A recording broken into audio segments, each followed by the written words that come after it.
I'll just share my screen there. Yeah. Can you give me a thumbs up, Colin, if you can see that? Colin, can you see it? Yeah, you're all good on you. Okay, fantastic. So everyone, thanks a million for coming along tonight. I realise there's a clash with a round ball going on, but so appreciate you coming along tonight. And I suppose the first thing I'd like to do is, like, if you get a chance, pop something in the chat. What would you like to cover? What do you think? What kind of questions would you have had with this tonight in mind? And we can revisit that at the end to see if there's anything that I've missed or anything that you think you'd like to kind of talk through. And I suppose, having talked to Oisín and having talked to different people around what the theme of what tonight is around, it's really around how we support young players in your club and how we develop a bit of a culture around development and supporting young people to be the best they can be at whatever level, and almost just how we get them to stay with the games. And most importantly, after the year we've had, to come in and have a really positive experience. We've a reasonably tight sort of group, so if at any stage you've got a question, something comes up that you want to raise, just come off mute, pop on your camera if you want to, or put it into the chat, and I'm more than happy to take some questions as we go through. So just a kind of a really quick background of who I am. So I work in two places, I guess. I work in DCU, where I lecture and research around coaching, coach development, and really around talent development of young players. And I'm really interested in youth sport and how we make that as positive experience for as many kids as possible across different sports. And then I also work, do a bit of consultancy for a company called Grey Matters, where we work with lots of clubs, lots of organizations to help them kind of tweak and challenge the things that are going on, and work with coaches, young people themselves, around developing those sort of systems. And a couple of things that I'd like to, I think about tonight. And I suppose the first one is, how can we help our players in our clubs learn, develop, and fulfill their potential? Some of your players might well go on and play for the first team. Some of them might well go on and play for Dublin. But I guess for most of them, we want to make it a really positive experience, that we retain as many players as possible, and they get to play they get to fulfill their potential, whether that's playing Junior B or it's playing Dublin intercounty football or hurling.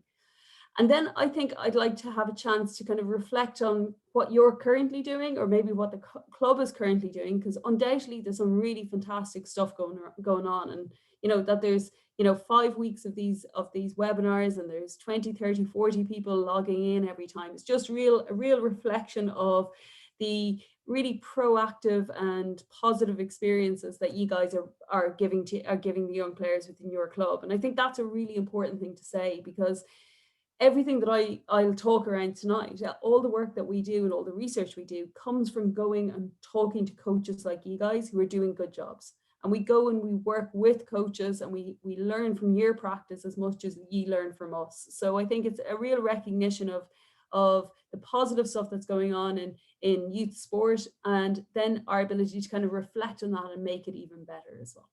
So by all means, stop me at any stage if you have questions as we go through. The first thing, I think, for me, this bit is really important, and it's everything that we do is a decision-making process. So when I go and, I coach at all levels. I take my the under 8s camogie team, I coach the under 6 rugby team, I coach the under 13s hockey team, I coach all sorts of different age groups. And God, I realize it's challenging. And I realize that actually coaching kids and youth and young people can sometimes be even more challenging than coaching adult grade, because you've got a whole load of things that you have to juggle. And therefore you have to make lots of decisions about what you're doing. And coaching isn't a recipe. And I like to use this idea here. And I don't know, you're familiar with this idea of these kind of food box services, and you order your food, and on a Monday, a box of ingredients comes along with some recipe cards, and me and Oisín and Colin and Paul and whoever it is, we get the same box, we follow the recipe, and we'll all produce the same meal. And a lot of the time, I think we can kind of think of coaching like that. We'll go on to YouTube, or we'll go and watch a session, and I'll go, I'm just going to do those drills on Tuesday night, and I'll get the same result as Paul or Peter or whoever I've seen it. Or I'm going to go on to YouTube, or I'm going to ask someone for a book of drills, and that would make me a good coach. it will probably make you a competent coach. It will probably be a fine experience for young people. But actually, if I was coaching like that in Fingallians, and then I go and coach in Odense's, which is my local club, or I go and coach in the rugby club, and I follow the same recipe, I'm going to get different meals at the end of it because the kids are different. The context is different. The sport is different. The outcomes are different. So I think we need to think of coaching not as being a cook, but we're all chefs. We might have all the same ingredients, and we might get the same box of ingredients. We might have the same drills. We might have the same skills. We might have the same matches. But actually, I'm going to cook those a bit differently. For these kids, I'm going to let them simmer. I'm going to add more salt in for when I'm working with that group of players. When I'm working with little Billy over here, I'm going to, stir him a bit more. So I think coaching is much more like being a chef. You have all of these tools at your disposal. You have to think about how you're using them, why you're using them in the way that you're using them. And I like this idea of principles before methods. And I think that's a real first kind of theme of what I'd like to take away from tonight is coaching isn't really, it is of course about how you do it. It's about technique, it's about skills, it's about technical, tactical, and physical. But actually coaching is much more about principles. Why are you doing things in the way that you're doing it? And being able to, even when I'm working with the under sixes, being able to go, I'm coaching like this because I'm set. And sometimes it might be because I just want them to pay attention to me. Other times it might be I want them to have fun. Other times I want it to be a social thing. Other times I want them to learn how to kick with the left leg. But I'm thinking about the reason why. And I really like this quotation. As to methods, there might be a million and then some, but principles are few. The man who grasps principles can successfully select his own methods. So now if I'm coaching in your club and Ushin tells me, can you work with the under 10s or the minor team or the 21s or the seniors? I'll go, of course I can. And I've got this toolbox of skills, but now I'm going to decide why I'm going to do things in the way that I'm going to do them. And I think that's really important, especially when we're working with young players, because if I'm working with senior players, I just really want to beat whoever it is next Sunday. If I'm coaching young players, I've such a role to play in where they're going to get to, in defining their potential. So actually working with the under sixes, the under 12s, the under 16s means I have such an opportunity to help them reach their potential. And I think this bit is really important. That means that your youth coaching can't just be a watering down of the coaching that we would do in senior players. It can't be the same as a Thursday night, but a little different. It can't be the same as what we would see in a senior championship game, but a little different. Coaching young players and young people is a really different approach and requires, I guess, a different mindset and a different outcome as well. And hopefully we'll touch on that sort of stuff as we go through the presentation tonight. So if we said like principles before methods, this is the question I always ask myself, no matter what I'm doing. Why do I do what I do in the way that I do it? And I guess if I looked here, and I might just stop my screen for a second, and I go, what would a successful year look like for you guys? So anyone willing to come off mute? We got back training, GAA, NEFA tell us we can go back coaching the under 10s, 12s, minors next 5th of April. At the end of this year, what would a successful year in Fingallians look like? Anyone want to go? Nothing worse than looking at a screen of blank nothings. It's Oisin, I'll give it a go. We had 30 players still playing, not injured, in 3 months' time after we started, and back playing and enjoying it. Okay, so retention. Yeah, just that they're there and currently we're there for them. Brilliant. So we finished with the same players that we started with, maybe even more, and they've had a good time. Excellent. Anyone else? Hi, Áine, Brian here. I'd probably say, along with us, probably coach retention would be a big one. We try and do in the club as well.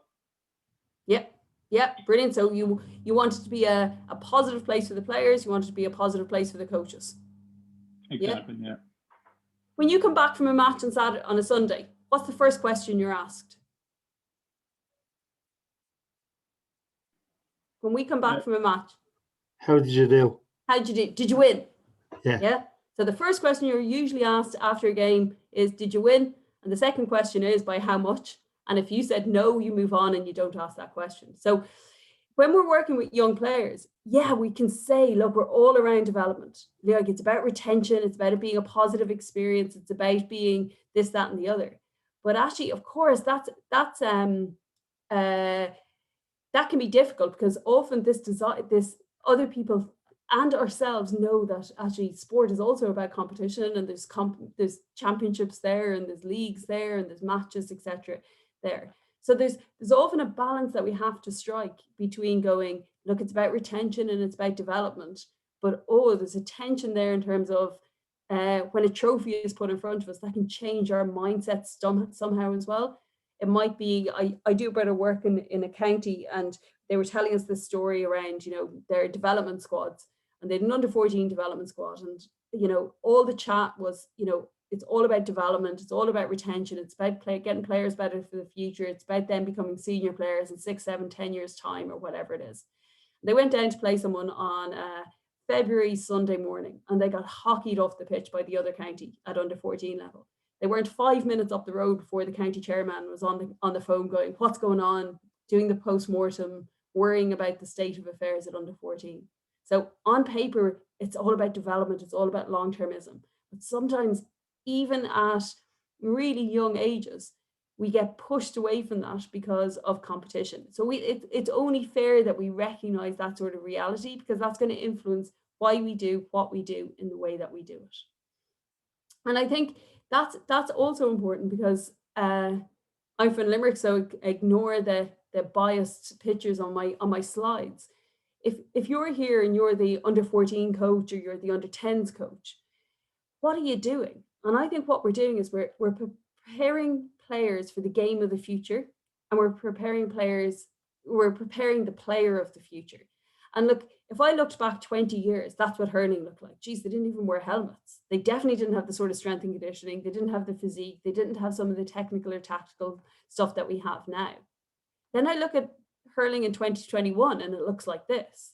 Now, that's a big leap in 20 years. And now I look at this young kid here who's the future senior hurler in Limerick in 20 years' time. So God knows what the game is going to look like in 20 years, because it's going to evolve all the time. But also, this kid might just end up playing a different sport. He might end up playing at a lower level. He might not play, he might come in and out of sport altogether. So most of us are working with people that look more like the kid on the right of the screen than the kid on the left of the screen. So we have to think how we're coaching him now to prepare him for the game in 5, 10, 15, 20 years' time. And how, like Oisín said, how we're preparing him to stay playing, or her, stay playing in that game as well. So we want players that are robust, that are adaptable, that are motivated, that are committed, that are enthusiastic. And we also want to make sure that we're giving them an experience that doesn't look like 2021 senior adult sport. We want to make sure that on the way up, they get an experience that's appropriate to their age and stage. But often I think we just sometimes I think we water down kids' sport, and it's just a smaller version of adult sport. And I think it's worthwhile kind of thinking about the extent to which we do that and why we do it. Any questions so far? No. Okay. So then we go into this idea, if you're like that county chairman, what's the importance of success at underage? And there's no doubt that, and people often mistake that when I chat about this sort of stuff, that I think competition is bad. And I don't. I think competition is great. Like in our house, we have competitions about who can get up and down the stairs the quickest, who can score as much goals, who can get up the tree, who can do whatever it is. So competition is really important, because that's at the essence of why we play sport. But I suppose one of the things that we have to think about is that we should probably view competition at youth level with a different kind of lens and a different focus than we'd view competition at adult level. And that's important because there's loads and loads of evidence across loads of different sports that say, look, being the most successful junior is a pretty poor preparation for being a good senior. And this is at the highest level. These are like European junior champions don't become European senior champions. But actually take that down a bit and think of the kids that have come through some of your teams as young players. Some of the kids that looked like standout under 12s, 14s, 16s are no longer playing adult grade. So something happens along the way when we emphasize early success that might have long-term implications about long-term success. And I really like using this idea, so apologies if you've seen it already. And it's, if you're familiar, Tony Forrestal is the All-Ireland Inter-County Under-14 Tournament Blitz idea. And God, counties love the Tony Forrestal, and they think it's really, really important. And they think it's a really important developmental step, or at least they did, development step on the pathway. And this data is interesting. So if you look at this column here, here's all the under-14 Tony Forrestal champions right back to 1982. Here's all the teams that won it. And then if you tracked that group of under-14s 4 years later or 3 years later when the age grade changed, what you'll see is that no team that won at under-14 level were successful at minor level. So that for me tells me a couple of interesting things. It potentially tells me that putting all my eggs in the under-14 basket and really emphasizing being good then doesn't appear to give me success probably when it should start to matter at minor championship level. So that's an interesting bit. The other interesting bit, I think, is maybe not emphasizing being successful at under-14 might have positive implications for being successful later on in that pathway. So maybe some of the coaches here, so if I'm Kilkenny in 1982, maybe the Offaly guys were doing something different in 82 or 83 on the way up that gave them success. And again, because we live in Ireland and everyone knows everyone, I was doing some work, I did some work down in Wexford. One of the guys said, oh, that's really interesting. My brother was on that 1997 Wexford team. And it's absolutely true. One of the things he said was that they were like the next big thing to come out of Wexford. Everyone thought these are the bunch that are going to really, save Wexford hurling. And he told this story that like not one player left that squad from under-14 right up to minor, but not one player came into that squad from under-14 to minor. So they picked their 25 players here and they kept with, and they were successful and they kept with them the whole way up. And that's interesting because actually some kids get good early, some kids get good late. So even in our club or in anywhere we're coaching, we should be giving kids opportunities to come in and out of that pathway at different stages. And if we kind of put everyone into baskets too early, we're definitely going to miss out on some people and not allow them to fulfill their potential along the way. So it's interesting just to think here, because I think a lot of stuff happens in clubs around this age as well. I think a lot of competition, we move from go games and we start going into more competitive sort of fixtures at under 13, under 14. Kids transition into secondary school and suddenly, the kind of the focus of sport changes. So I think this age group in any sport is really crucial to think about, right back to what Oisín said at the beginning about retaining players. What are the decisions we make around there that might help us retain players later? So like I said, I'm from Limerick, and I was really fortunate that one of my first kind of jobs in talent development was working with Limerick hurling. And I came on to work with the guy in the picture here, Shane Fitzgibbon. He's an ex-Limerick hurler, but he also was quite involved in the Limerick Academy setup and in the structures. And I worked with Shane. He had a group of players at under 14, 15, 16, and then we brought them to minor level as well. So he had these players on the way up. And, a lot of them were the current team that's involved now, Cian Lynch, Shane Dowlings, and those guys.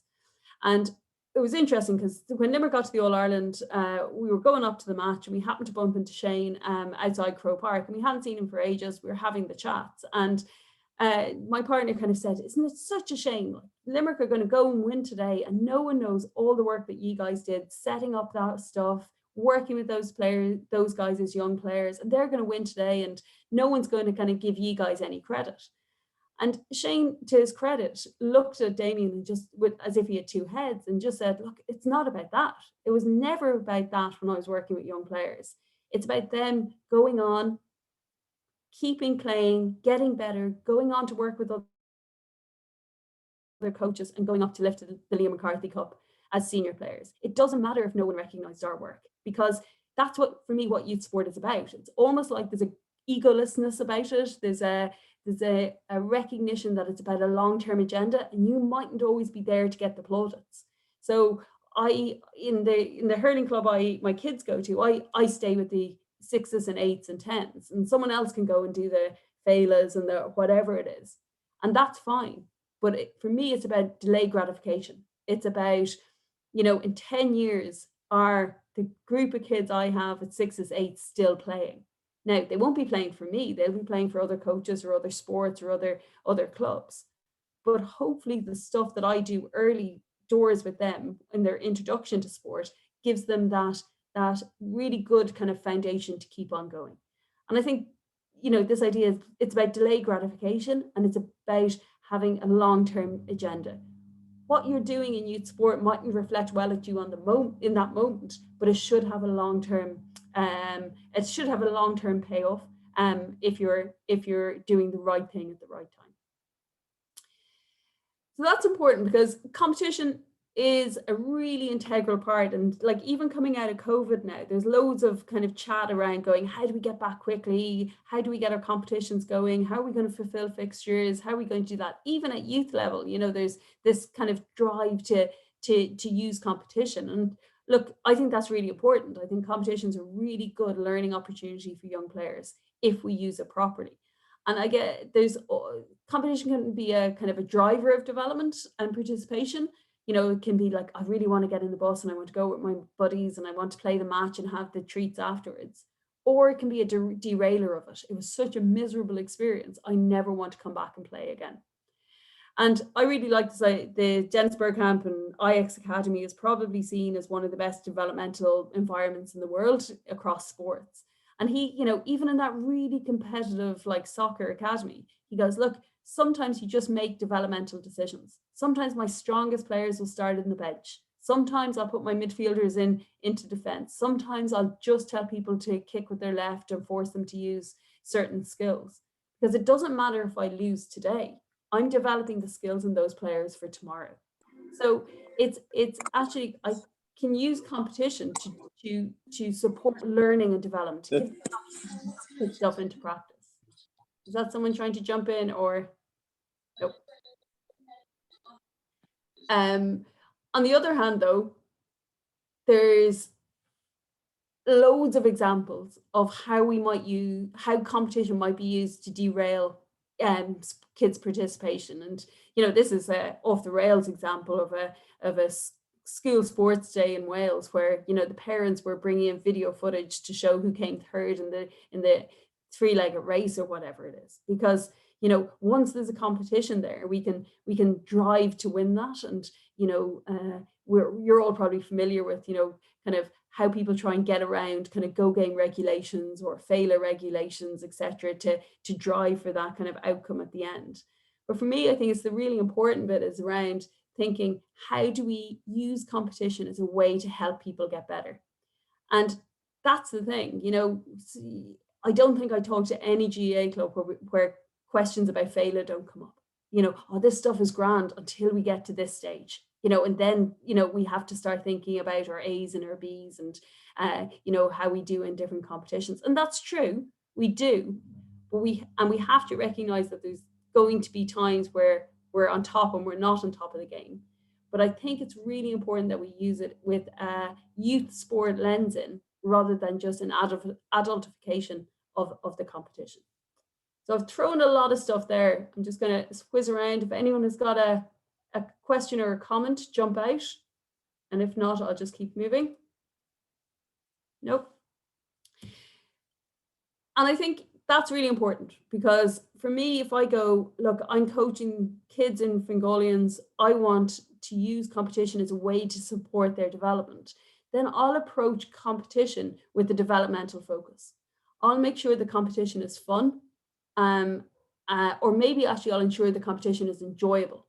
That because when I talk to kids about fun, they don't just say, oh, it's, they threw in the ball and let us play and it was a bit of crack. When I talk to 12, 13, 14-year-olds, say, what's fun? They'll say trying hard, learning new skills, getting better, being able to show how good I am, etc.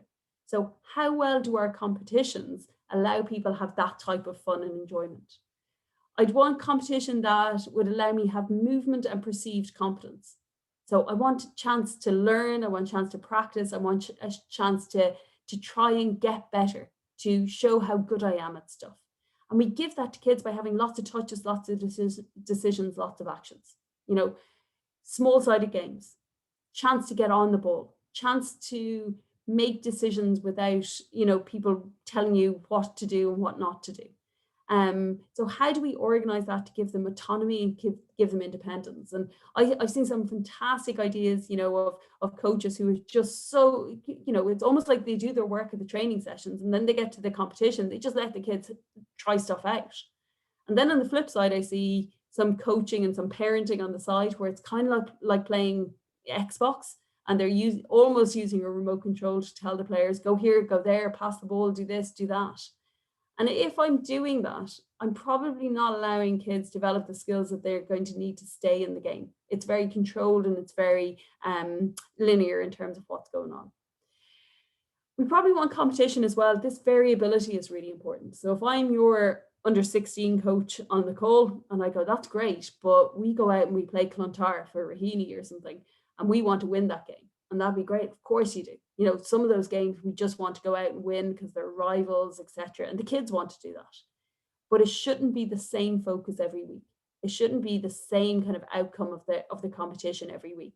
And, one of the stories that, from those days in Limerick, it was like, I didn't think it was rocket science, but one of the first things I did was bring all the coaches on the Limerick pathway, if you like, into a room together, from the under 14 coach to the senior coach, and everyone's kind of looking at each other going, geez, this is great, we've never done this before. I was like, geez, that's mad, that you're which is brilliant on a call like today where you're all coming together. Because if I said, that very first question, what should the season look like, probably the only person that should say we want to win the championship is your senior coach. Everyone else on the call should have different goals and different aspirations about what their season looks like. And it should be variable. It should be different outcomes at different stages, and maybe even for different players. We also want a competition to give people lots of confidence. And I was chatting to a rugby coach today who coaches in one of the schools in Dublin, and he was saying, like, they're not at the level of the Michaels or Blackrock or whatever it is. So their young kids in first year go out and they just get wellied and they lose all their confidence, and suddenly they don't want to play rugby, they want to play something else. So how do you manipulate your competition to give kids confidence to give it a go? Yeah, so we have to think about how you organize that, how you do scoring, how you level up the kind of the playing field around it, because we want it to be a really positive experience for them. Now, that's hard. And I've stolen this bit from a Twitter thread. And here's a youth coach that says, look, I believe in all that stuff. So when I organize my competition, everyone gets equal playing time. Everyone plays in different positions. The goalie plays up front, the forward plays in defense. Everyone does everything. But I had parents storm off and sit in the car, and 2 more private message me because I do all of those things. I have this developmental focus and I haven't even been home 5 minutes. The under 6s are great fun, but apparently their parents didn't. So yes, for me, the key thing is that some of this stuff can be difficult to do. So we have to think about bringing people with us on that journey as well. And what was interesting is that we were chatting around these ideas at a different workshop, and one of the guys one of the GPOs from Wexford was telling the story around 2 teams that he was working with their clubs with, and they were minors. Club A said, look, geez, we've only got 13 players. Let's amalgamate with Club B and we'll have a really strong minor team and we'll do well. And he kind of convinced both clubs to say, no, look, you've got 13 players, go your own. See what you can do as independent clubs at that level. And what happened was, instead of amalgamating and 15 guys starting minor championship and maybe 22 of them getting pitch time, the two clubs decided, look, that's a really good developmental decision. Now we had 13 players. Then some of the lads brought their friends in who played, 14s and 15s and 16s, and it kind of dropped out, but then realized, geez, I could get on a minor team here. And the other club did that as well. And both teams fielded reasonably strong panels in their minor championship, playing at their level. Neither of them won the championship. But what happened was that nearly 40 players got minor championship experience rather than a smaller group. They might have won it if they'd amalgamated, but actually by making that decision to go their own way, they gave lots of kids an opportunity to be involved, to learn, to grow, and to come back into the sport. So it was a really, really good and brave kind of developmental decision. I think we can do that at all stages of the pathway as well. So what would a good competition structure look like? And this can be an interesting kind of question to ask yourself. So now we're going back into a post-COVID time, and we go, look, geez, we probably can't play lots of competitions. We probably won't get to play blitzes against other teams. How could we set stuff up in our club that gives a competition structure that might be different and have a developmental focus? And I'll just give some examples from my experience of GAA and other sports as well, about how they've done some kind of really interesting stuff, both internally and then with other clubs as well.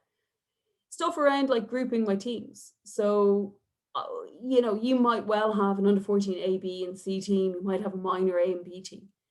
Now, over the next X amount of time, we have a chance to sometimes play our A's and B's, but sometimes we might mix it up because the middle-ish players might do really well with the better players. And actually, sometimes your superstar might be better off on the bench or better off on a mixed team as well. So actually, we have a competition structure where we can give a variety of experiences to different levels of players.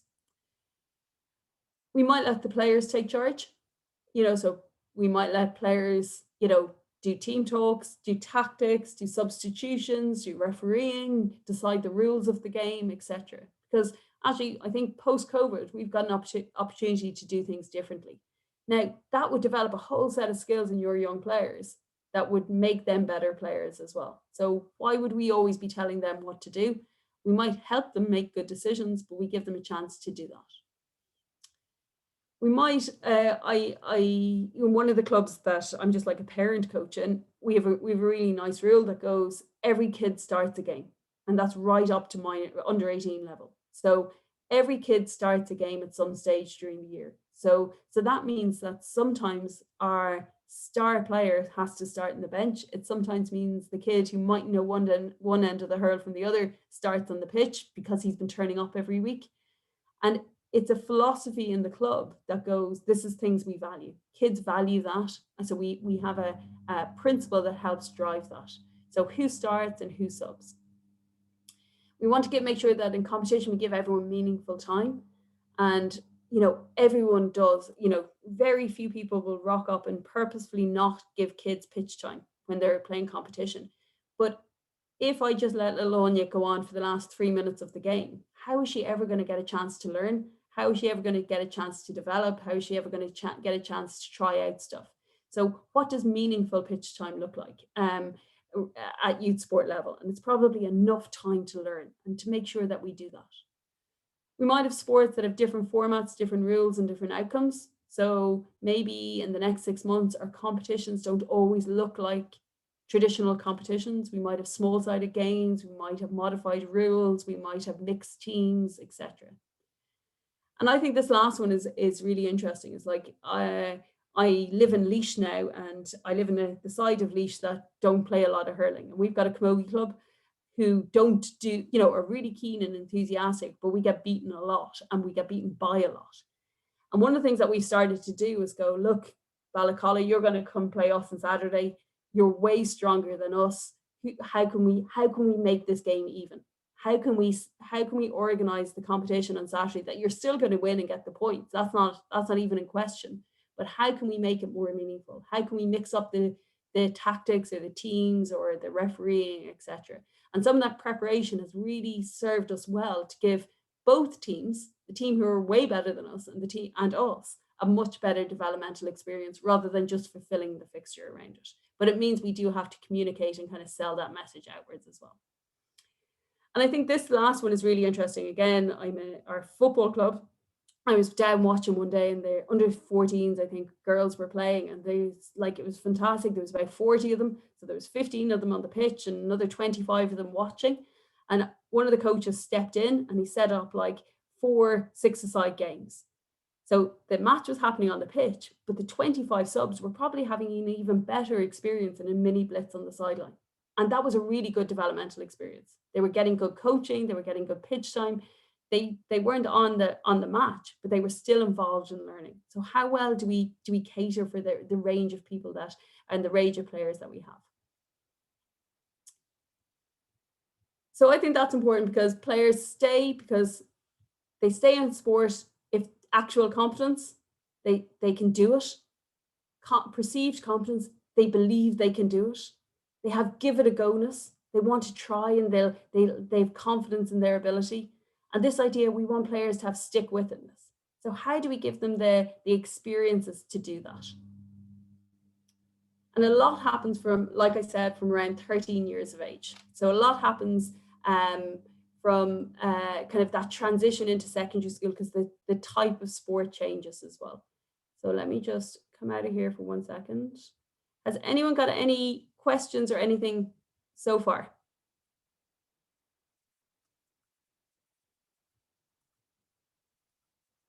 No? Okay, let me go back.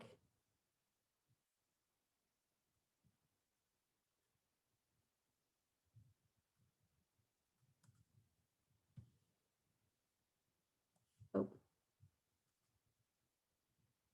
Sorry, 1 second. Let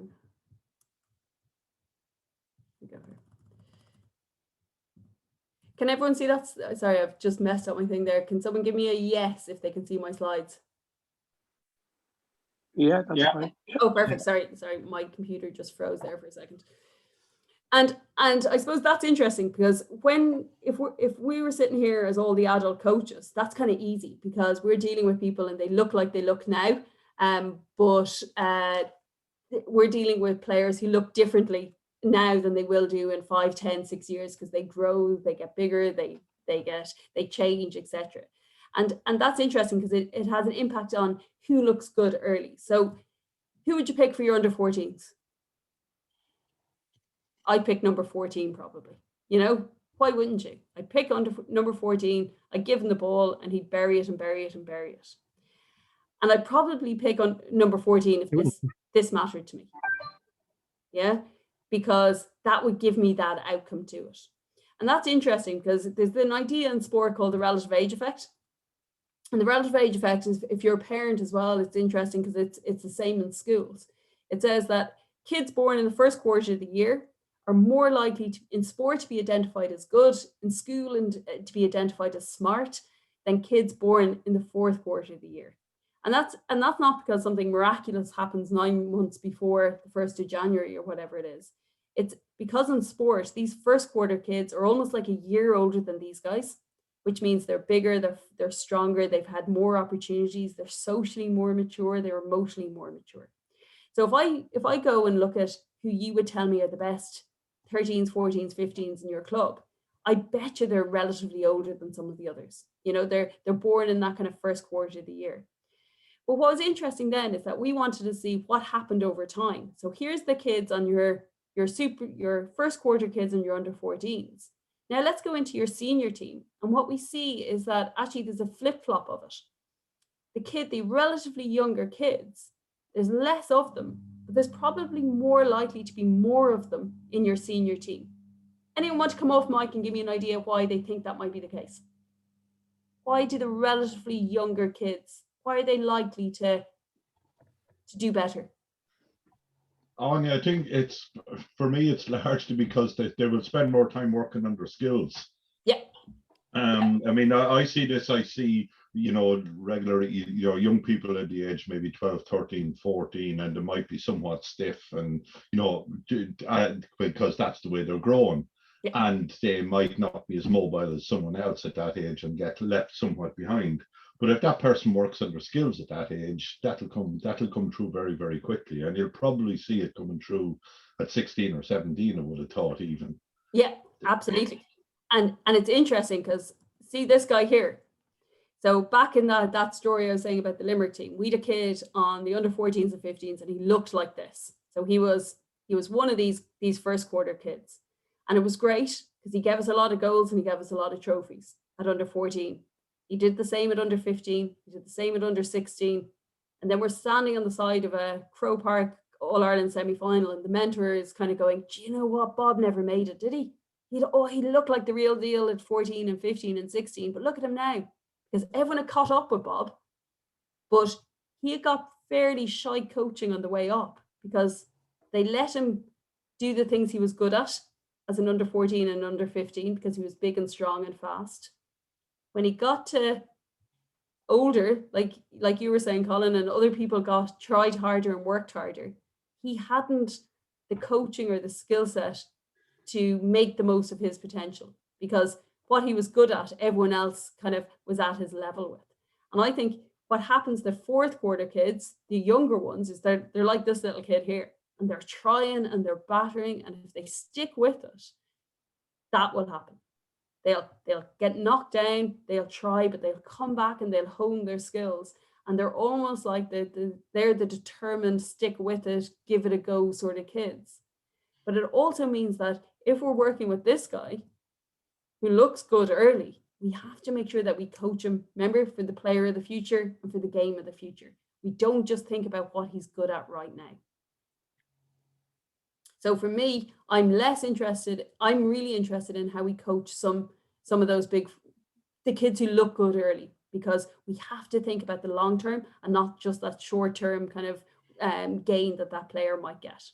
And we were interested in that because we have this idea that actually having a bit of those ups and downs in all domains, not just in sport, is good preparation for long-term success. Yeah.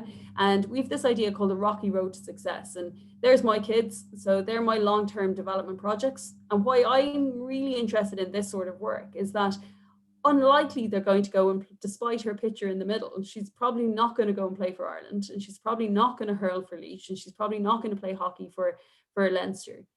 But I want to know what's the best sort of experiences that I can give these two kids to make them realize their potential and enjoy their journey in sport. And what we did is a study around super champions, champions, and almost. Super champions, the very, very best in the world.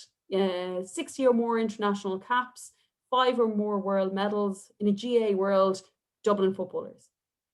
And then we match them to champions, who in a GAA world would be like really solid club, like top level club players. And then we match them to almosts, and almost would have been like, he was a great minor. He was a great minor, but now he's playing junior B. He was on the Dublin minor team, but now look at him, he's just playing social, whatever. And what we did is we just went and said, tell us, lads, about your lives, tell us about your careers. And I'm not going to go through all of this, but 2 things. The Super Champs told us things like, I was always thereabouts. I was on the team, but I was never the superstar. I was on the team, but I worked really hard. I was on the team and my parents really, really encouraged me, but they weren't too pushy. But I stuck with it, and I learned from that stuff. They were the ones who reached their potential and did really well. The other ones, the almosts, he was a great minor, but didn't kind of make it, or didn't stay in the game. When they were young, they talked around that everything was just pretty easy. Things came to me. I was the very best. People kept telling me I was the very best. Oh, look at Johnny on the 16. I 13, 14 didn't make it. Look at Johnny on the 16s. Someone, and he's the future of Fingallians football. People get loads of interest in him. So actually, that smooth ride and early success seems to be a poor kind of preparation for what comes next, because they don't learn the kind of the skills and the robustness and the stick-with-itness that we need for long-termness. So I think there's loads of kind of lessons here to learn about what kind of experiences that we should give young players in sport.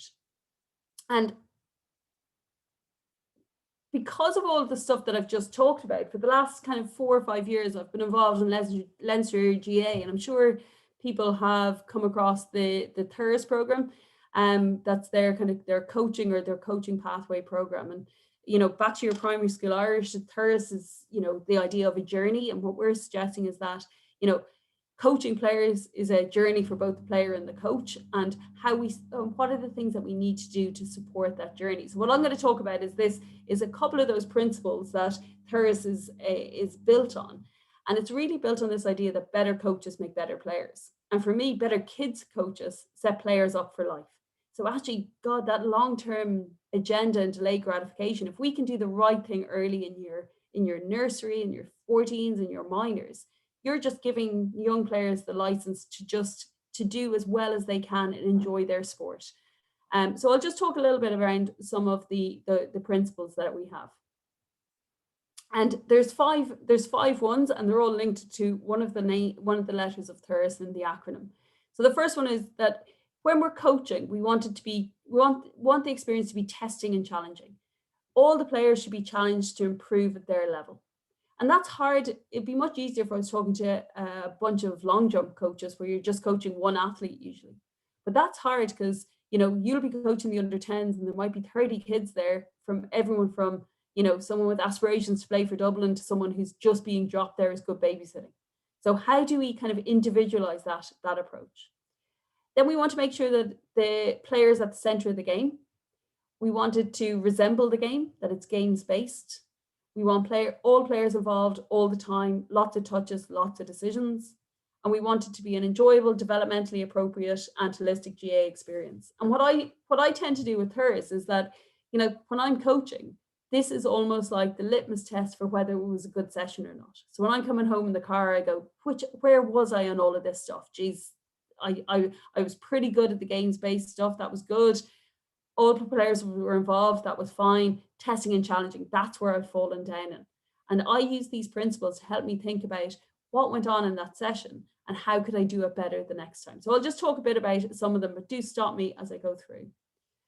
So the first one's around testing and challenging. And I don't know if anyone, if you've got kids, you've probably taught them how to ride a bike. And this is my best way of kind of bringing this idea, this principle to life. And if I'm teaching my kid to ride a bike and I've taken the stabilizers off, the first thing I try and do is, like, it's really hard to let go. It's really hard to take my hands off that steering wheel because she's going to fall and she's going to bang her head or bang her knee.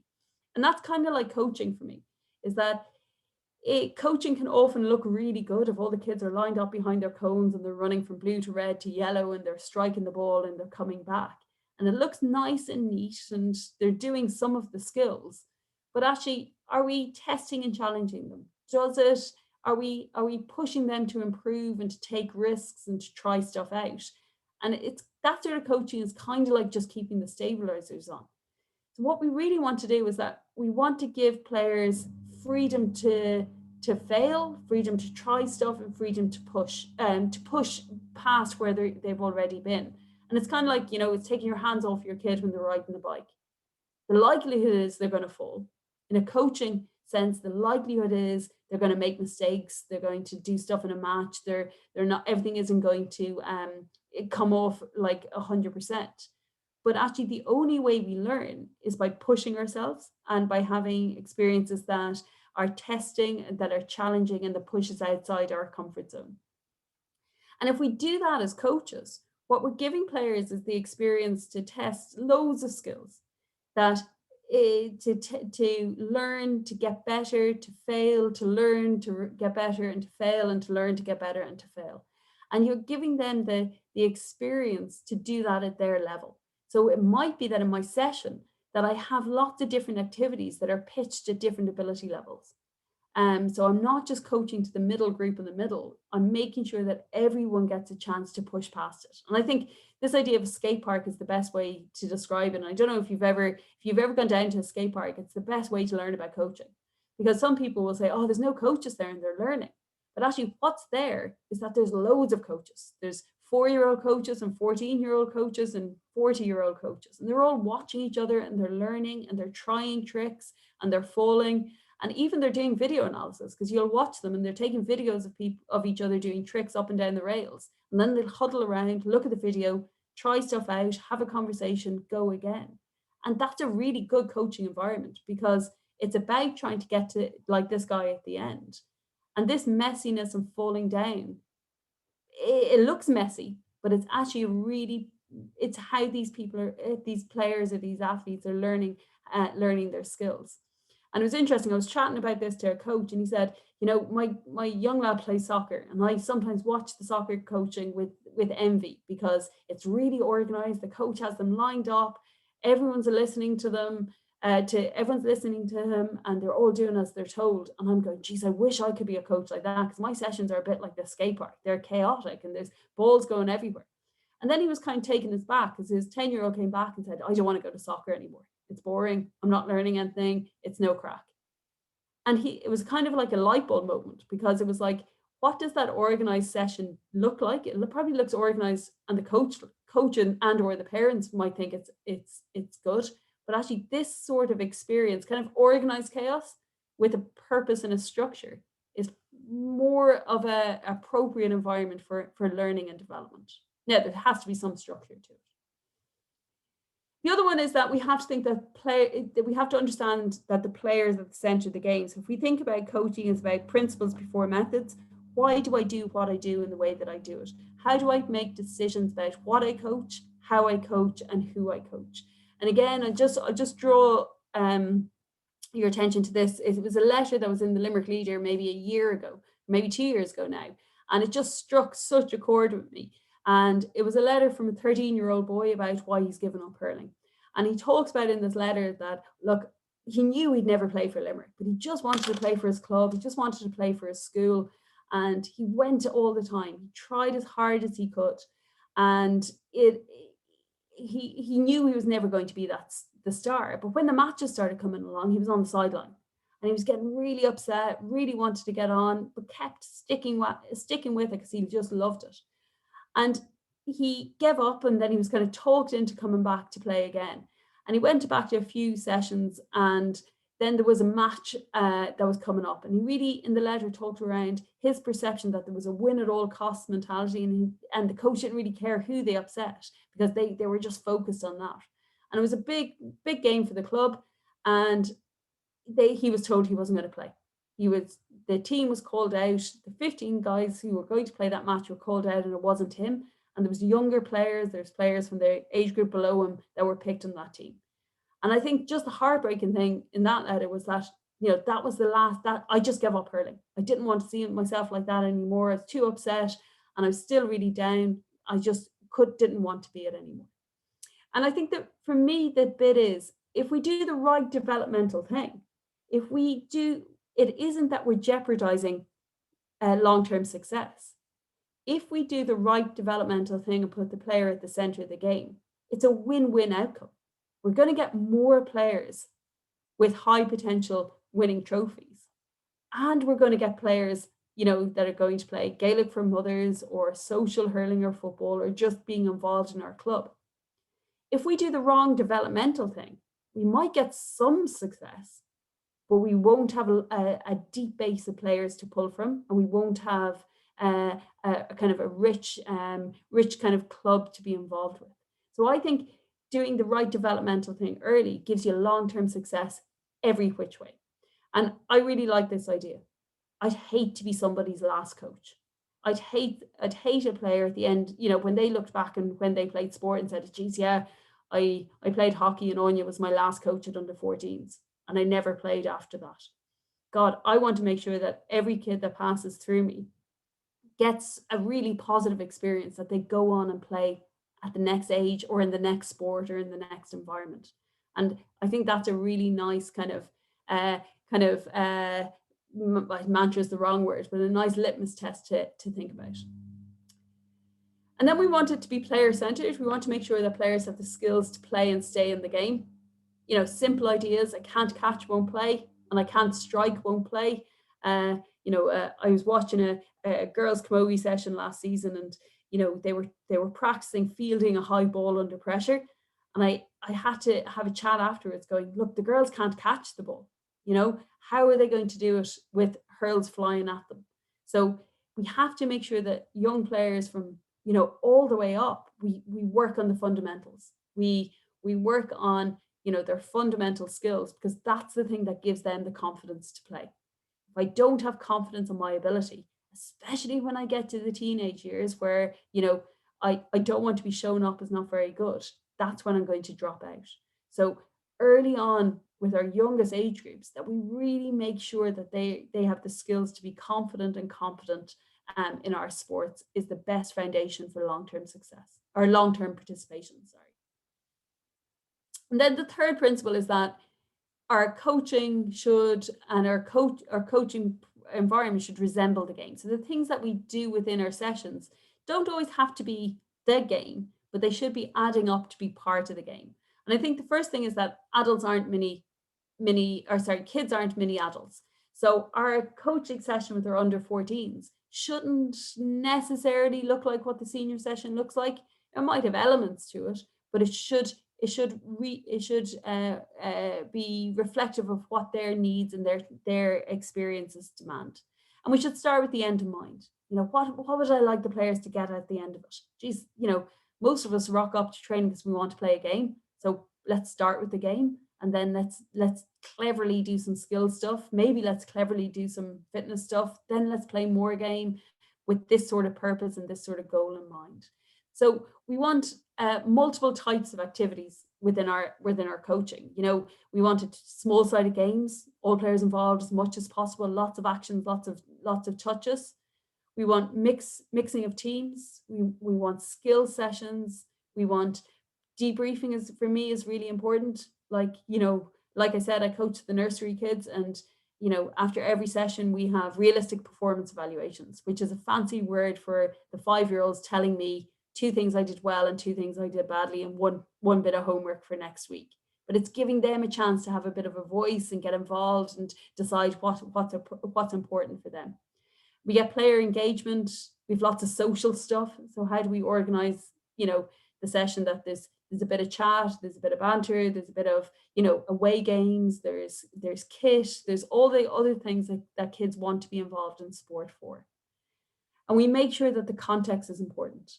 Yeah, so that the kit, you know, that just because at under 14 or under 15, we're allowed to play 15 aside or whatever it is, doesn't mean we always should. So actually making decisions based on the needs of the players, not the kind of regulations that are there, is a good kind of guideline, I think. And then we need the second last principle, all players involved all the time, lots of touches, lots of decisions. I was chatting to someone in a club and they were like, oh, what sort of things do we need to have a really good kind of youth sport involvement? And I was like, 2 things. You need loads of balls and loads of people. After that, it doesn't really matter, because if players get lots of touches, lots of decisions, lots of chances to learn, to get better, to not have to wait to try again, then they're going to be involved and they're gaining in that confidence and competence. So how do we organize our session that it's as involving as possible for as many as possible over the course of the time? And then the last one is, I don't know, can anyone see that slide? And what that slide is a picture I took just before Christmas when we were allowed to go back playing kids sport. And I was on my way to coach hockey on a Sunday morning and the pitch was frozen. So hockey was cancelled. This is the Curragh Plains in Newbridge. And instead of going to hockey, we went here for a walk with my kids. And what you can see in this fog on this freezing cold December morning is what I think was a local under 14 or under 13 soccer team. And their pitch was obviously frozen off that morning as well.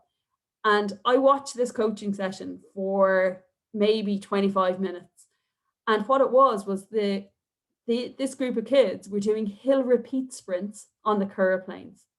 Yeah, because their pitch was frozen off. They couldn't play football. You might see a bag of balls here. Not one kid touched those for the 25, 30 minutes I was watching. And they were just running up and down. And now the coaches weren't doing that with bad intentions. They were doing that because maybe that's what they think, you know, that's what they've seen coaching look like. Some of the kids were having a great time, you know, the good kids. There was a couple of little ones that were so miserable. And it was almost like it was a recipe for how you would turn off kids from sport. And it brings me to the last kind of Turas principle that goes, It should be an enjoyable, developmentally appropriate GAA experience. It should meet the needs of them. It should be developmentally appropriate. We should embrace these kind of changes, not just the things that we're told we should do, but how else could we make decisions for the kids that we have that make it really enjoyable for everyone, as much as possible. And look, here's just like some practical examples, you know. So here's how I've put some of these Turas principles into play in terms of kind of principles of practice in some of the clubs I work with. So what does it look like on the pitch? We don't have any elimination games. So we don't play sharks and fishes. We don't play, you know, any of those games where kids have to stand out. Because if I'm doing that at under sevens, who gets caught first? The kid who's not very good. So they get to stand out and they never get a chance to get better because the good kids are still keeping going in the activity. So we don't play any of those games. We play games where all the kids are involved as long as possible. We tweak the game to suit the developmental level of each player. So if there's differences in ability, we have individual kind of rules for players to try and match stuff up. We have loads of repetition, but we do it in small numbers, 1v1s, 2v2s, 3v3s. And we do that as just all the way through our sessions. All players have a ball as much as possible. So everyone has a ball, everyone uses a ball, 1-to-1 ratio, 1-to-2 ratio, as much as possible, so we get them involved. We ask players, we have a thing that we ask and get input throughout the session. We've lots of smiling, laughing, and having fun. And for me, the thing I try and get coaches to think about is like at the end of every session, have you caught nearly everyone doing something good? You know, so, and it could be something really small, really big, but put a name on a player with something good at the end of it. And just the power of that is unbelievable. My last thing, I think, is this bit around coherence. And really coherence, if I'm Goldilocks here, I'm looking to make decisions in my club that should be just right. It shouldn't be too much. It shouldn't be too competitive. It shouldn't be too just whatever, but it should be a joined upness in what everyone on this call, for example, is doing. And we have this idea, we call it like a ping pong model. So if I go into your nursery down here, and this is your senior team up here, sometimes we see a pathway where everyone is getting very similar experiences, and you've got a big straight line like this. And what might happen there is that a player will come in here and they'll develop really quickly and get up to this senior level, or even if this is under 14, under 16 or whatever. Now, the problem with that is that I might come in and Oisín's coaching me here, and then Oisín's coaching me here, and then Oisín is coaching me here. And then I become a really good player for Oisín, but then Colin takes over the next team, and I'm not adaptable enough. I don't know enough about other coaches or other skills to be able to work in different or play for different coaches. Or like my Limerick example of Bob, I come in and I'm just told to do this skill in this way and this way and this way, and I get to 14 or 15. And I don't have a range of skills to be able to play the game of the future, so I drop out. So we don't want your pathway to be so linear, so straight that everyone is doing the same thing in the same way. Sometimes I go into coaches and or into clubs, and there's just so much ping ponging, and there's brilliant stuff happening. So the experience here is really good, but then they move up an age group, and this experience is still really good, but it's really different. And then they move into the under 10s, and John takes over, and he's really good, but it's completely different experience to the under 9s. And then I go to the under 11s and it's different. And I go to the under 14s and it's different. And as you can see, the players just ping pong the whole way up. That's not a bad thing, because I get loads of different experiences and they've all really good parts to it. But it isn't great because they're so different that there's no kind of club philosophy, there's no joined upness. Everyone's almost doing their own thing in their own way. So it means that, you know, there's no sustainability to that, there's no joined upness, there's no coherence. So if I was encouraging clubs, what I would say is you want your coaching to have this kind of Goldilocks zone. You want John and Mary and Peter and Paul to all be coaching with their own kind of ethos in mind. So I coach like this, and Oisín coaches like this, and John coaches like that. But there's a Fingallians philosophy. There's like a Turas principles that say you coach any way you want, but you have to have these principles underpinning your practice. There are some guidelines about what we think is good, is appropriate for our club along the way. And that means the players don't get so confused. It means that they get lots of different types of experiences as they move up the pathway. And I'm often asked this question, when I go into clubs or counties, and it's like, oh, I'm coaching the under 12. Should I take them through to minor level? And for me, this ping pong model helps me answer that. One is, who asks me that question? The coach of the under 14s who are really good. Yeah. And he goes, I'd love to take these guys through to minor because I think they're going to be really, really good. The coach of the under 14s who's getting hockeyed out the door every Sunday rarely goes, I'd love to take these guys to under 14 or to minor because, I see stars in their eyes. But from a playing development point of view, if we think some of this ping ponginess is good, maybe Johnny on the under 14s would benefit from different coaches and work and different experiences as he develops, to have a more kind of robust skill set and a variety of experiences as part of being a Fingallians player, rather than just having a kind of a very similar sort of route. So that's pretty much all that I'm going to talk about today. And I think, I just finished with that quotation that's on that slide. When a flower doesn't bloom, you fix the environment in which it grows and not the flower. And look, I think none of us go out to do a bad job, and all of you guys go out to do a really good job. And it's just a matter of almost like reflecting on how well we can do it together. What are all the little tweaks and changes that we might be able to do to both our individual coaching, but also to the environment within the club that makes a really positive experience for the players that really want them to come back and thrive in that experience. So I'm going to stop sharing my screen, but more than happy to have open it up and have any questions if that's okay with you guys.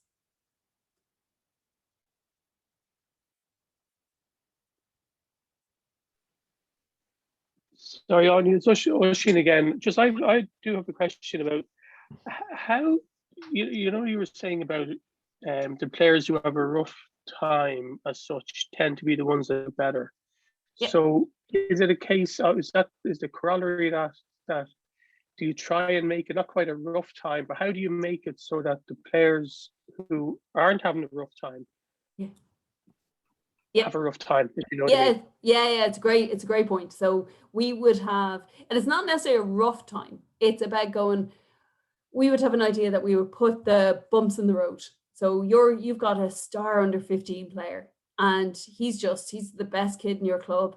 Everything's coming easy to him. He's also playing rugby and he's good at that. He's good at school, and it's almost like he's not getting any of the experiences that will develop the skills that he'll need to be a good senior player. So it might be that you look in your club and go, how could we give him a good developmental experience? Well, maybe we play him up in the minors. Maybe we give him, he mightn't be quite ready for it, but we support him to do that because it will challenge him a little bit. And then we might bring him back down to his age group, because we also want to give him a chance to thrive and show confidence as well. So, or we might just go, look, Johnny, we expect more from you. This is the thing that we want you to do on the pitch. We want you to be a leader, or we want you to take responsibility, or whatever it is. So yeah, it's about testing and challenging some of those players as well. And also looking at the future and going, what do they need next rather than what they're good at now? Does that make sense, Oisín? Yeah, no, it does, because you see it with everybody. There's always 2 or 3 really good players, and it's getting that balance of letting them carry the team and not allowing them do that, etc., etc. So it comes back to then. I think it comes back to then, looking at the long-term part of it and saying that sometimes you need to pull players back a bit to allow others develop and then let them learn that it's not all about, you know. Yeah, it was like my example of Bob from Limerick, you know, the big tall guy at under 14. We would have a much better coaching for him would have been, that's great, Bob, you're not going to play full forward. I want you to play here and here and strike off this side and carry the ball like this and do that. And he might have been great at that at under 14 or 15. But long term, challenging him to do those things would have been put him in a much better place at 17 or 18 to reach his potential, if you like, rather than just focusing on what he was good at right then. Yeah.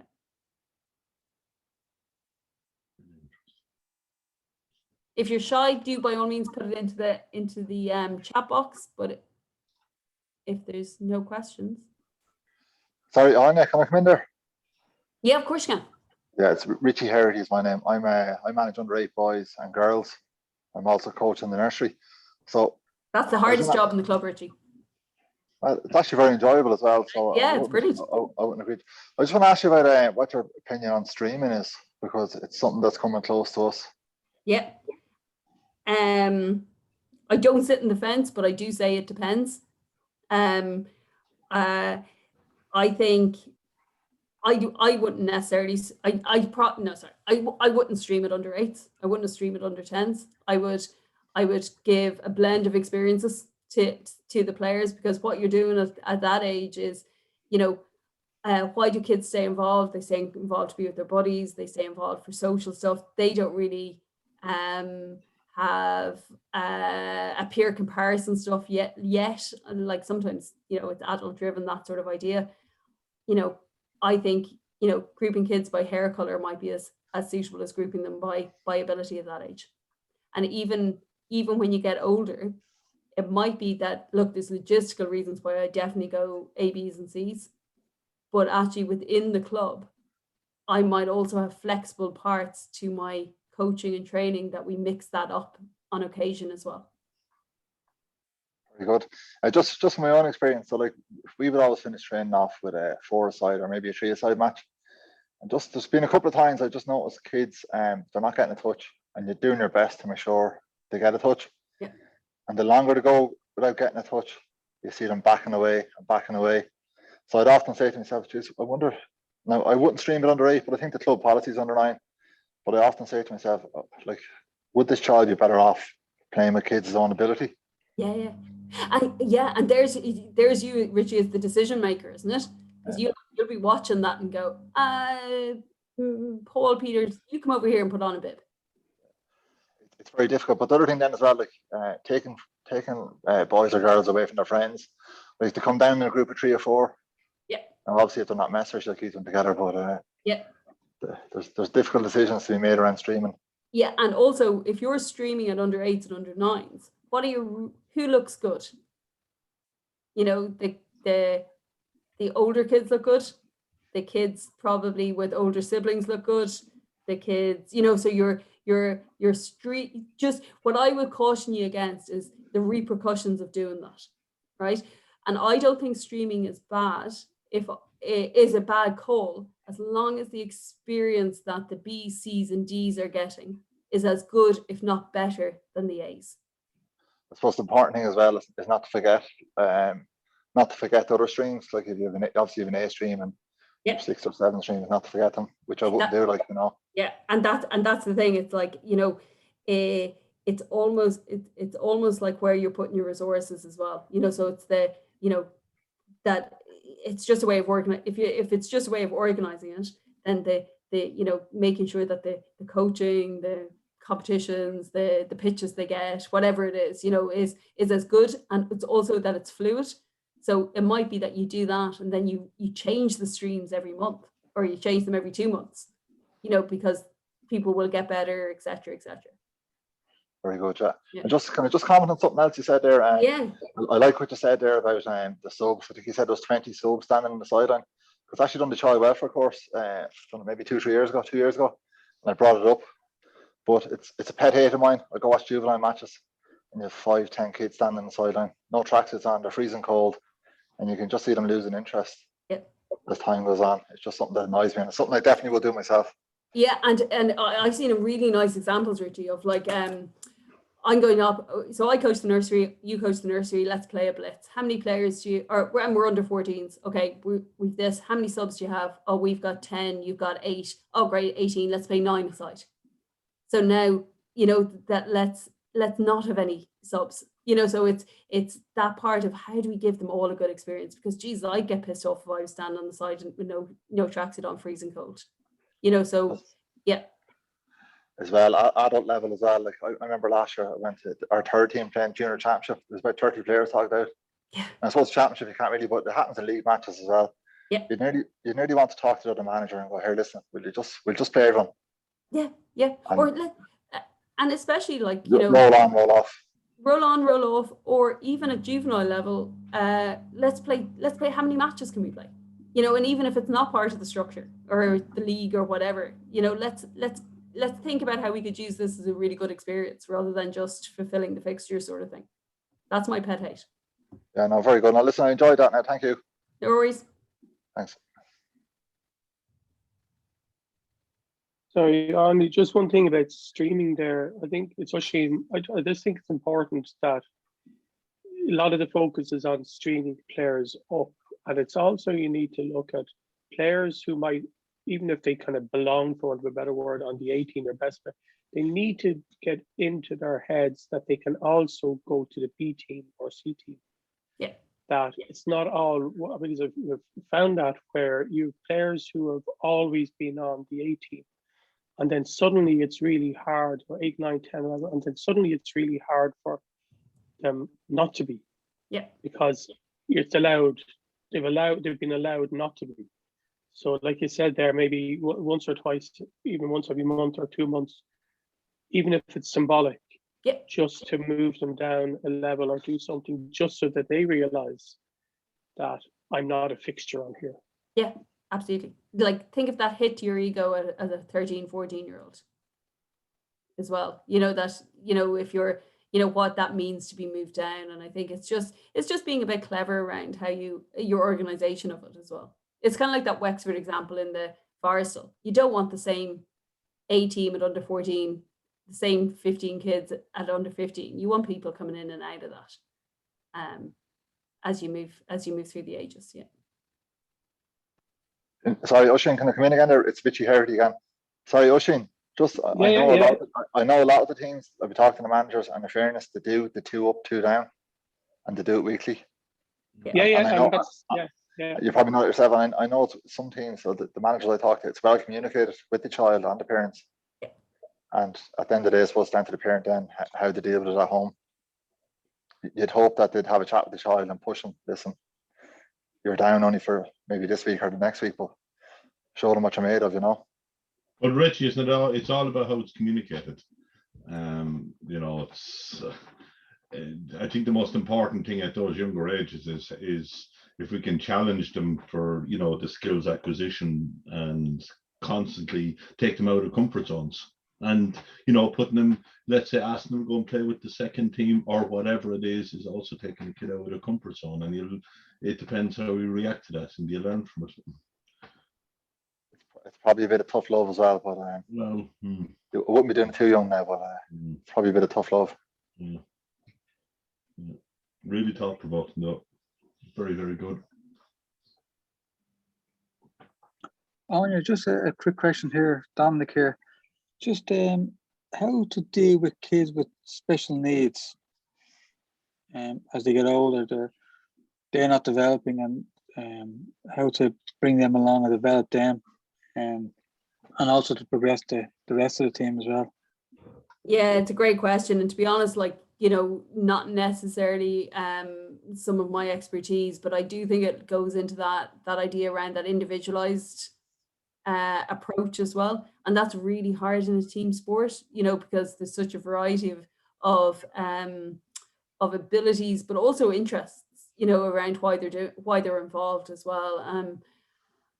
I think it comes down to it's the environment that you set up within the session as well, but also I think it was Colin or Richie talked around like parents, having clear discussions with the parents about what is reasonable to provide, especially around special needs, I think is really important. Yeah, that's good advice, all right. Yeah, I think the parents are Yeah. important to communicate with, all right. But the problem could be that the parent may not see a problem as such, and yeah, it just needs to be communicated and dealt with, I suppose. Okay, thank you. That was a really good session tonight. Good man.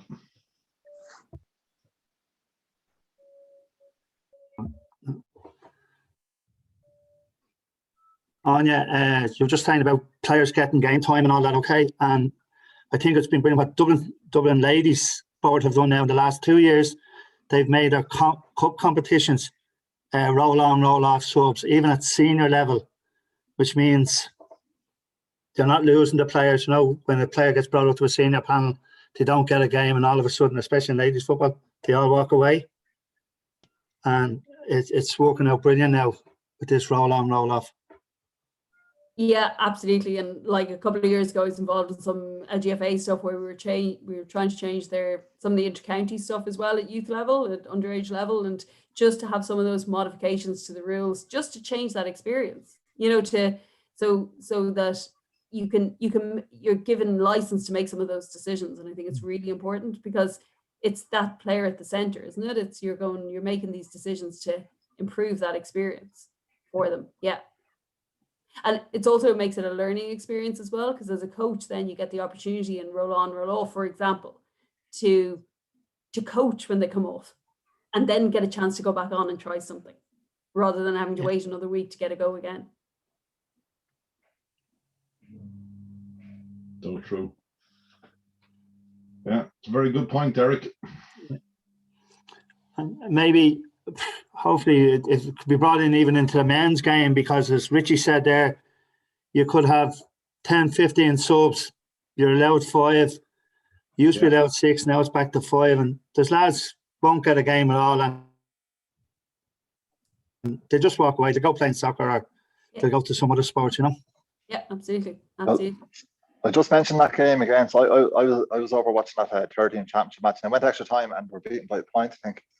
But a lot of lads didn't get a game. A lot of lads were very upset. There's a couple of lads left WhatsApp groups, and a couple of lads didn't go out that were supposed to go out after. The trouble is very difficult though, Richie. The rule, you know, at the moment the rules are what they are, and it makes it very, very difficult to do so. You know, I mean, for example, this year, you know, Richie, we're putting in a 4th adult team to try and cater for exactly that, to try and ensure everyone gets plenty of game time. Yeah, that's excellent. That's a really good idea. Yeah, and it's the same, you know, at adult level in the club. I think we've expanded our ladies teams to camogie teams, and it's actually all about game time. Keeping as many playing, but also, you know, I mean, the more we have involved, the more potential people we have that will end up running the club in a couple of years as well. You know, there's a lot of reasons for it. I think it's funny there that you said, so Shane, I think it's funny there that you said that, I mean, you've adults getting upset about not playing. So I always kind of, you know, imagine you're absolutely. 18, 17, 16, all the way down. And I do it. I mean, that's the, you know. Yeah, I know we've all. I'm trying to, but there isn't one of us that hasn't made those mistakes, but you know, taking on something, you know, the cultural change, trying to take the win at all costs out of it, even up to, you know, I remember reading an article a while ago about, I think it was Nemo Rangers. They had that culture in the club for many, many years where they didn't care about winning up until, you know, 16 or almost minor. They never really competed in competitions. They never really won anything. And as a result, and suddenly it all blossoms then, because they have young people that come out with lots of skills, and it suddenly all falls into place for them because they put the effort on things other than winning at those younger ages. It's same, Colin, in that Tony Forrestal. So Cork no longer participate in Tony Forrestal. They have a Cork under 14 competition that they can run, have 120 kids involved instead of 30 kids involved, and use it as a development process. Nemo Rangers don't. I know they don't. In that article, they say they don't stream onto minor. So yeah, absolutely. Yeah, it's something I find very interesting. It is a cultural thing in the club, though. Yeah. Just on that, Tony Forrester, I happen to be down with a Dublin team. With my young lads when they were under 14, and some of the coaches from the counties, it's unbelievable how much they want to win it. It's absolutely crazy. Derek, I'll finish on an anecdote about that. Is like as I say, I now live in Laois, and I did a bit with Laois hurling, and I must have been on Google or a forum or something one of the summers, and Laois had won, I think maybe the B Forrestal or something like that, and what is presumably grown men were having a conversation about who they should watch out for in the future of Laois hurling. I was like, these are 13-year-olds who've just won a blitz. It's nothing to do with the future of Laois hurling, you know. So if you're hedging your bets on that sort of development, it's probably why we're in the state we're in. Yeah. Interesting. Áine, Yes, could I ask you just something quickly? And it's kind of maybe along the same lines of just if you would have any ideas with regard to it's under 13 camogie, but that would make it enticing to people that never played camogie before, that we could encourage people to maybe bring their friends, but where coaches, our lack of coaches is a problem. I'm just thinking, do you think it might be an idea if we use the stronger players to help the people that don't have any skill, or I don't know what the solution may be to it, but I'd love if it was an exercise that teenagers of that age group would say, well, I'll try that, rather than, I can't go there because I've never played it before. Yeah, and look, isn't hurling the hardest one? Because if you're a beginner, it looks nothing like you watch because you can't do any of the skills. There's some interesting stuff like to think about. I think the peer-to-peer stuff would be good. So you might go, look, here's we're going to set up a game, you know, so here's a whatever game, but here's a skill box. So you might try something and, you know, you're trying to get them to jab lift and the beginner can't do it. They can just opt out to go into the skill box. That's a jab lift practice, and they take an experienced player with them. Mm-hmm. You know, so you're not kind of isolating them. The game still goes on with the others, but they're going, shite, I can't do that. I'm going to go and practice it for a few minutes. Then I'm going to come back to get a chance to do it again and go out. But they're taking someone with them because you don't have loads of coaches. So now they're taking an experienced player to go, give us a look at that. Let's try it. Now let's go back and do it. Yeah, very good. Thank you. And this is just Colin here again. And this is one of the things we're trying to develop in the club as well, to get you know, as much as anything, it's expected of you, let's say, as you come into the, you know, you're playing with the adult teams, that you now step back and you help the younger teams. And you talk about the under 13 camogie, for instance. You know, we have a large group of girls gone in to play minor camogie this year, but also the expectation to have 2 adult camogie teams. Now that's an awful lot of people playing camogie, and my hope is that quite a significant number of those will step back and start helping the younger teams as well. And suddenly you get this ethos of helping out the younger teams, and that's what raises it all together. And it's, you know, there will be a lot of encouragement needed to get people to do that, but we can already see a lot of benefits. Especially we see even the last year, we see an awful lot of people stepping back to help. I know Richie and his crew, he's lads on both football and hurling coming back to help and help coach the coaches. And that's, the more of that we get, the more, for instance, your group under 13, we can, you know, that's a great way of getting people involved and a great way of helping new people in as well. So once we get back up and running, that's something we will help people with and we'll push hard on, and hopefully, you know, help the likes of your group and others as well. But I think, you know, Richie'd probably state he's got huge benefit out of it. Yeah, it's just where there's varied skill set that you do need. You know, there's a whole lot of different groups with different requirements, and to keep everybody on board, and, you know, to encourage more of the footballers as well that they could play camogie. and still be with their friends and with their own age group, even though their skill set may be a few years behind through not having played it. But yeah, thanks for all that. Brilliant. Thanks everyone for the opportunity. It was really nice to come on. I hope people got something out of it. Áine, Absolutely. just one other question. That young lad, remember you showed the photograph of the two, the big lad and the little lad? I actually referee that young lad. He's playing with Garristown. That's Garristown GAA he's playing with. See, this is the thing, when you do something in Ireland, you can't get away with anything. Áine, thanks a million for tonight. Footballer too. Fair play to you. I just see Paddy Dorkin was there. He would have as had you can see from the discussion, it was really, really interesting and a lot of engagement in it there. So thank you very much. It's late. It's after 10 o'clock, so it was a really good night. There's a lot of, and thank you for putting the time and effort into it as well. So Yeah, No, it's really enjoyable. Thank you very much. yeah, it was fantastic, Áine. Thank you. Pleasure. Have a great evening, everyone. Thanks, Yeah, Áine. Áine, I'll catch up with Áine. you. I'll give you a shout tomorrow morning if that's all right. Yeah, do. Perfect. I'll Perfect. catch up with you then. Thanks, Áine. Well done. Thanks very much. Thank you very much. Bye. Bye. Cheers. Thank you very much. Bye-bye. Bye.